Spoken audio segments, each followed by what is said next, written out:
Andhra Pradesh deputy ముఖ్యమంత్రి పవన్ కళ్యాణ్కి బెదిరింపు ఫోన్ కాల్స్ వచ్చాయి. గుర్తు తెలియని వ్యక్తి నుంచి చంపేస్తామని హెచ్చరిస్తూ ఫోన్ కాల్స్, అభ్యంతరకర భాషతో సందేశాలు అందినట్లు సమాచారం.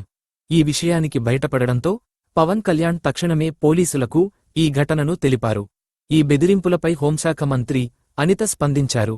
డీజీపీతో మాట్లాడిన ఆమె పవన్ కళ్యాణ్ పేషీకి 2 సార్లు బెదిరింపు కాల్స్ వచ్చిన విషయానికి గురించి పూర్తి వివరాలు తెలుసుకున్నారు. ఆమె దృష్టిలో ఇది చాలా సీరియస్ కేసు.